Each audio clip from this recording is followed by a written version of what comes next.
All right, so get this. Remember that whole asteroid wiped out the dinosaurs thing? Yeah. Well, get ready for a plot twist, because there might have been more than one space rock involved. It's like opening a cold case, you find what you think is the murder weapon. Right. Only to find a whole bunch of other clues scattered around the crime scene.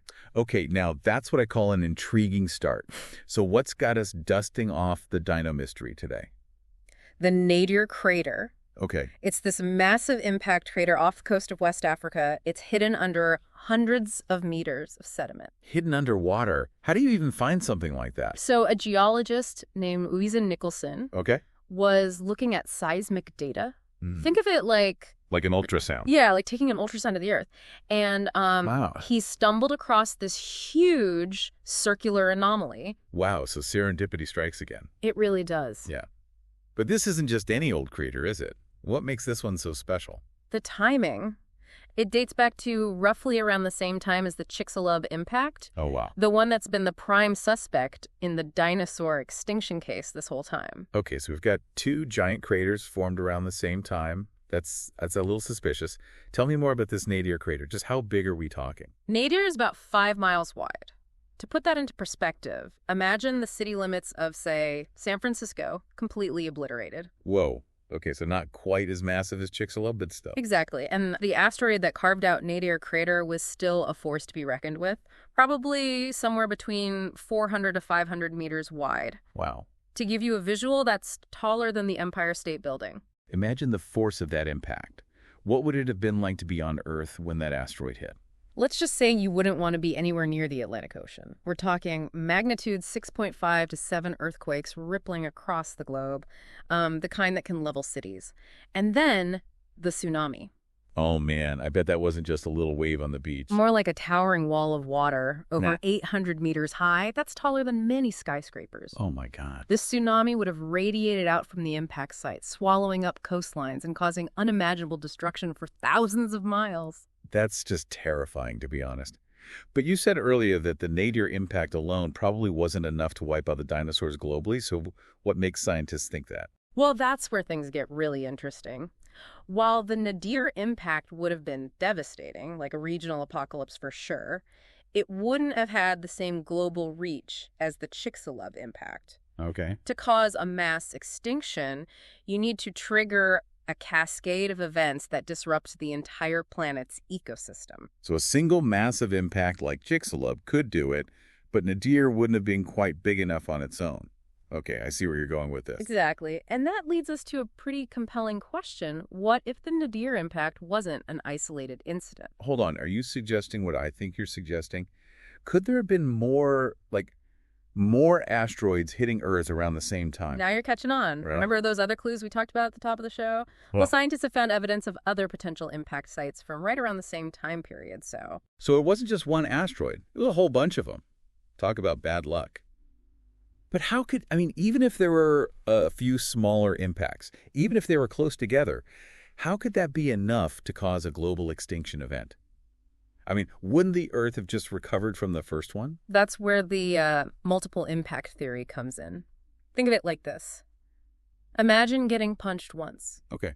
It's going to hurt, right? But you'll probably recover. Unless it's a really, really hard punch. But yeah, I get your point. Right. But now imagine getting punched multiple times, like in quick succession. Each impact weakens you further. Right. Even if some of those punches weren't that strong on their own. Yeah. Eventually, it just becomes too much to handle, and your body just can't take it anymore. Okay, that's a pretty vivid analogy. And you're saying the same thing could have happened to the Earth with these asteroids? Exactly. Each asteroid impact, even a smaller one like the Nadir impact, would have released, just enormous amounts of energy, throwing dust and debris up into the atmosphere and... blocking out the sun. Exactly. So it's like a nuclear winter, but triggered by asteroids instead of bombs. Precisely. And then on top of that, you've got wildfires raging across continents, acid rain poisoning the water, ecosystems collapsing on a global scale. Talk about a recipe for disaster. It's like each impact just weakened the Earth, making it more and more vulnerable to the next one. And remember, this is all happening on top of the Chicxulub impact, which was already massive. Right. So it's like Earth was already on the ropes, and then these smaller impacts came along and delivered the knockout punch. Wow. A 1-2 punch from space that wiped out the dinosaurs. It sounds like something straight out of a science fiction movie. Except this was all too real for the dinosaurs, and the craziest part is we're still trying to unravel all the details of this cosmic collision. So where do we go from here? What are the next steps in this prehistoric investigation? Well, the first step is to gather more evidence. Scientists are planning to drill into the Nadir Crater itself, which will hopefully give us a much clearer picture of the impact's timeline and its effects on the surrounding environment. Like a cosmic core sample, they might find evidence of what the asteroid was made of, its trajectory, all sorts of amazing stuff, right? Exactly. And remember, there are those other potential impact sites we talked about earlier. Yeah. Each one holds the potential to rewrite our understanding of this really crucial period in Earth's history. It makes you wonder how many other secrets are still out there, buried beneath the ocean floor, just waiting to be discovered. That's the beauty of science. It's a never-ending quest for knowledge, and sometimes the most groundbreaking discoveries come from the most unexpected places.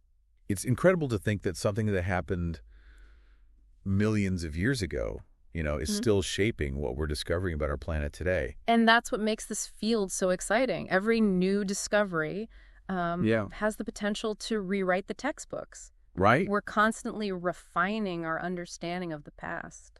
It really puts things into perspective, doesn't it? Yeah. We often think about these massive events like asteroid impacts as like isolated incidents. But what if they were more common than we realize? That's a question that keeps a lot of scientists up at night. And it's not just about understanding the past. Right. It's about preparing for the future. Whoa, you're saying that learning about dinosaur-killing asteroids could help us prevent a similar fate. Exactly. The more we know about past impacts, their frequency, their effects, Right. the better equipped we are to detect potential threats. Right. And maybe even come up with ways to deflect them. So it's like they say, those who forget history are doomed to repeat it. Or in this case, those who don't learn from prehistory might get a second taste of that cosmic medicine. Exactly. Okay, before we wrap up, I have to ask, what's your gut feeling on all of this? Do you think the dinosaurs were wiped out by a single asteroid, or was it a series of impacts that led to their demise? Honestly, the evidence for multiple impacts is really compelling. The timing of the Nadir Crater, combined with these other potential impact sites, it's starting to look like the dinosaurs were dealt a really, really bad hand. A cosmic perfect storm. You could say that. Well, on that ominous note, I think it's time to wrap things up. But seriously, this deep dive has been eye-opening. It's amazing to think that we're still piecing together the events that led to the extinction of the dinosaurs, and the Nadir Crater is just one piece of that incredible puzzle. It's been a pleasure joining you on this journey of discovery, and who knows what other mysteries we'll uncover together in the future. That's right, because as we've learned today, the universe is full of surprises, and the Earth has quite a story to tell. That's all the time we have for today's deep dive. Until next time, keep exploring the world around you. You never know what you might discover.